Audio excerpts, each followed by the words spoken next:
different types of levers that the Boston could pull.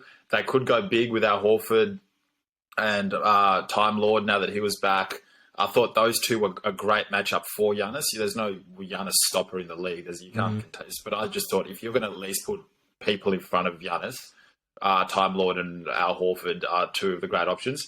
Grant Williams today. I saw a lot of Giannis ISO basketball. My goodness, he had a hell of a game, both sides of the ball, actually. And he's a big, he was a big, sturdy guy. But yeah, he was not backing down Giannis at all in the post there. So I just thought the different bodies that they could throw at him. I did give Boston the coaching advantage. I think I've hated on Budenholzer even for his three seasons now. So I gave him the coaching advantage. And yeah, just the way Tatum was inviting the challenge against Kevin Durant, I couldn't see him backing that down. So that was my original prediction. And then just seeing today's game style, I just kind of saw the coaching advantage and the different levers being pulled by Boston as the game was ebbing and flowing. The 3-point marksmen they've got everywhere, and without Marcus Smart. And Marcus Smart will guard literally anyone you put in front of him. I think he's got a bit more of a swagger now that he's got the Defensive Player of the Year under him. And he's made he makes big plays in the playoffs. So that was my original prediction. What were your prediction? Did you have the Bucks?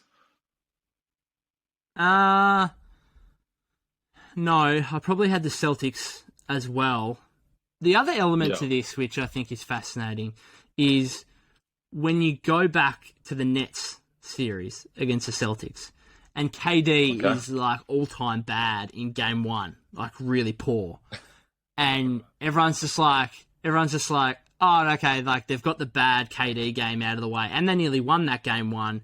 Like this is why Brooklyn might still be a chance in this series. And then game two comes around, KD's bad again, and it's kind of like, oh no, like he might be better at Barclays now, home crowd behind him, whatever else. And then he was just deplorably bad the whole series.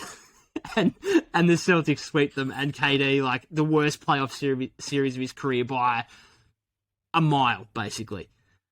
Now, Giannis Antetokounmpo is 20 from 52 from the floor across the first two games, which by his standards is really bad. Really bad. So, in your opinion, are you getting the same vibes as you got with KD in terms of, do you think this can be a series-long thing where like the Celtics stop Giannis from, like he's still getting his 20, I think he had 24 game one, he had triple-double in game one, 28 today.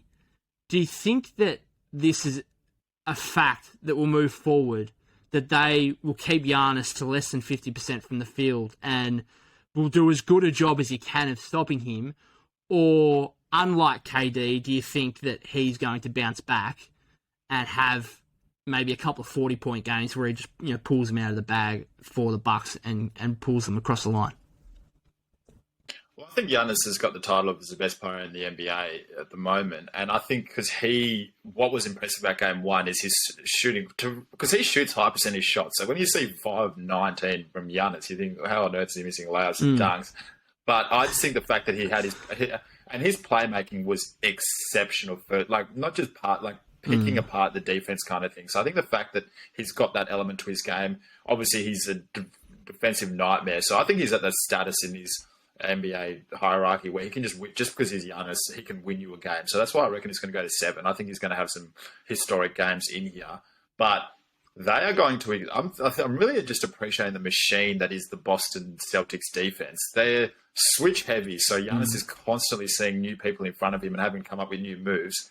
And as much as Giannis has improved his jump shooting, what I've noticed, Boston has still want him to, like, even though that's become almost it can nearly be seen as strength, you actually want him shooting as much as possible. You want as many jump shots. And he was getting pretty exhausted towards the end of the third, I think it was. He scored like 20 points or something in the third. So, but yeah, he was shooting like jump shots that were falling a little bit wide and everything. So you kind of want him. So I still expect him to, yes, as I said, Boston is 7. He's still going to push them there because Giannis is the reigning Finals MVP, best player in the league. But the Boston machine, as much as KD, he himself admitted, this Boston defense is different. This is And when Kevin Durant, the most unguardable player in NBA history, acknowledges your defense, I think it's very telling how good this machine is.